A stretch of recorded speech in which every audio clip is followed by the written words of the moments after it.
बाहर जाती थी और गोबर बीनती थी, गोबर बीन के फिर मैं अपने सर पे रखती थी और जब उपले पाती थी, उपले पात कर उसको फिर बेचती थी घर घर जाकर। तो लोग उनको, महिलाएं उनको बहुत ही ज़्यादा नीचा दिखाने की कोशिश करती थी और बोलती थी, अरे बैरिस्टर की बीवी है और देखो उपले खा के लेके जा रही है। तो वो कहती हैं, रमाबाई ने अपना टोकरा उतारा सर से और उतार के बोलती हैं, सुनिए, कोई भी काम करने में कोई बुराई नहीं चले गए। एक एक करके उनके 4 बच्चों की मृत्यु हो गई। एक बच्चा उनका यशवंत था जो सबसे बड़ा था, वो भी बीमार था और बाकी बच्चे भी बीमारी हालत में, गरीबी हालत में वो लोग भी वो चले गए। सबसे छोटा बच्चा, मैं शॉर्ट में बताऊंगी क्योंकि टाइम की कमी है, तो सबसे छोटा बच्चा राजरतन जो बाबा साहब को बहुत प्यारा था, तो उस बच्चे के लिए उन्होंने एक हिरन पाला था, छोटा सा बच्चा। तो राजरतन बीमार पड़ गए। बीमार पड़ने के बाद उनकी हालत होगी और उसके बाद उसको कफन के लिए भी कपड़ा नहीं था। तो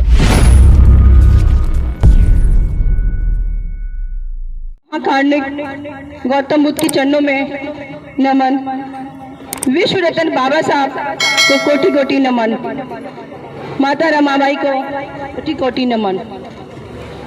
बंते जी को वंदामी और मेरी सहेलियां, छोटे बच्चे, पहले मैं उन्हीं को नमन करती हूँ, उन्हीं को नमस्ते करती हूँ और नमो बुद्धाय जय भीम करती हूँ।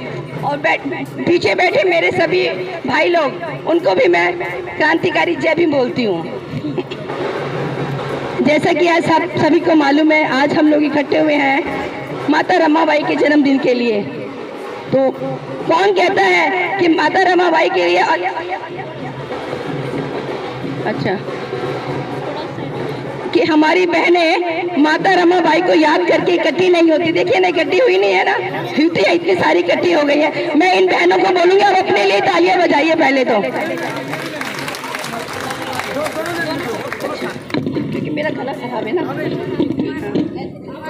ठीक है, हेलो, हम थोड़ा खड़ा होना है, तो दोनों माइक साथ में जाएंगे।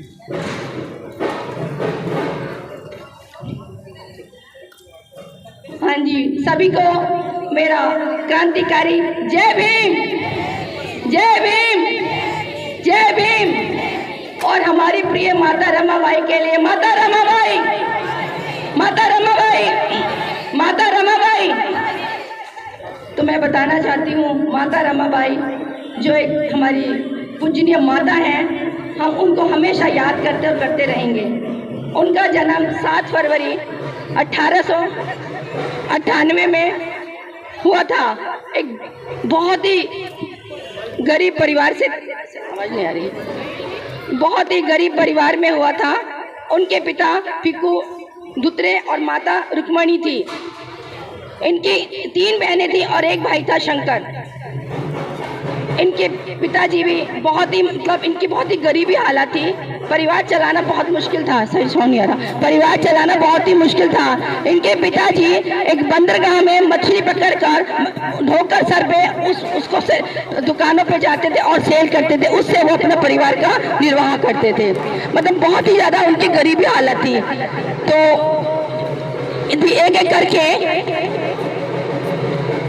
वो लोग सभी, उनके उनके मम्मी की पहले डेथ हो गई और उनके पिताजी की भी, और अकेले रह गए। तो उनके मामा उनको बॉम्बे में लेकर आ गए, वहाँ आ गए। तो वहाँ उनकी शादी के लिए चर्चा हुआ। तो वहाँ उधर बाबा साहब के लिए भी उनके पिता उनके लिए लड़के देख रहे थे। तो इनसे बातचीत हुआ, तो रमाबाई जी का इनके साथ संबंध हुआ और शादी इनकी हो गई। इनकी शादी हो गई। शादी कैसे हुई थी? मछली बाजार था, उसमें एक छोटा सा थरा था बिल्कुल, और नीचे बहुत गंदा नाली बह रहा था, उसके ऊपर इनका शादी दोनों का हुआ था। और वहाँ के थोड़े से लोग थे जिससे उनका माता रमाबाई बाबा साहब के साथ घर में गई। बहुत ही मतलब ठीक था, जैसे भी था ठीक था। तो उसके बाद उनका धीरे धीरे उन लोगों का संघर्ष चलता रहा। बाबा साहब की 14 साल की उम्र थी और उनकी 9 साल की थी जिसमें उनकी शादी हुई। बाबा साहब अंग्रेजी शिक्षा ले रहे थे। तो बाबा साहब शुरू से बचपन से ही था, जैसे उन्होंने देखा था उनके साथ बचपन से ही था कि बाहर उनको बाहर बिठा दिया जाता था, क्लास से बाहर अछूत समझकर। तो उनके दिल में उसी से जागा थी कि मेरे को को ये संघर्ष करना है कि हमारे साथ ये संघर्ष क्यों है, भेदभाव क्यों है। वो अपने पापा से, अपने पिताजी से जिक्र किया करते थे कि वे मेरे साथ ऐसा क्यों करते हैं, मुझे क्लास से बाहर बिठाते थे। तो बाबा साहब के दिल में भी बहुत ही अंदर दिल में पीड़ा बैठी हुई थी कि ऐसा क्यों। धीरे धीरे करके वो बाबा साहब को पता चला कि हम लोग ऐसे इसी माहौल के हैं, इसी जात से हैं, हम छोटी जाति के हैं। तो बाबा साहब ने अपने दिल में ठान लिया। उसके साथ उनका आपस में रमाबाई के साथ उनका काफी बैठना चलना बातचीत हुआ। तो रमाबाई ने कभी भी उनको किसी भी काम के लिए मना नहीं किया और हमेशा उनको शिक्षा के लिए और आगे बढ़ने के लिए हमेशा प्रोत्साहित किया उनको, बाबा साहब को। तो इस तरह से बाबा साहब का ये जीवन चला।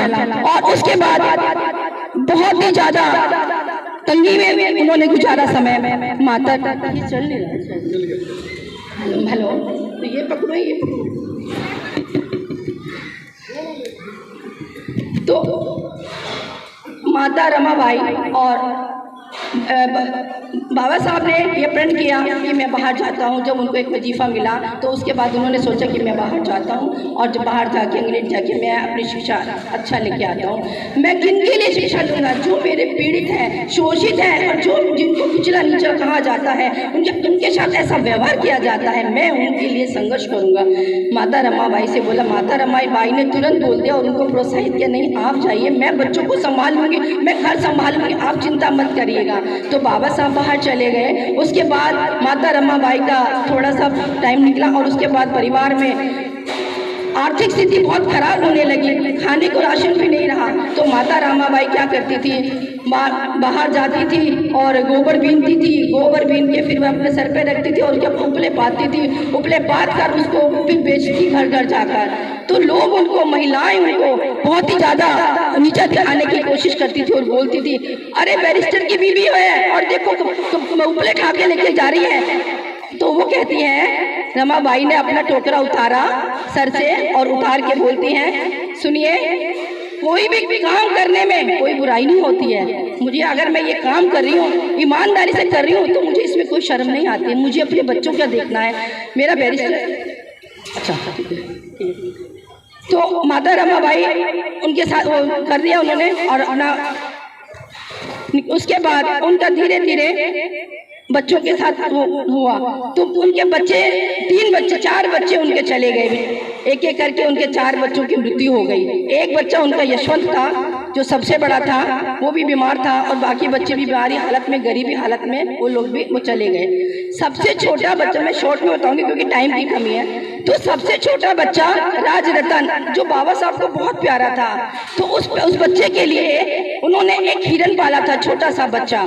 तो राजरतन बीमार पड़ गए। बीमार पड़ने के बाद उनकी हालत होगी और उसके बाद उसको कफन के लिए भी कपड़ा नहीं था। तो अब पड़ोस से आए कि लोग बोलने लगे भाई इसको कफन के लिए तो नहीं था।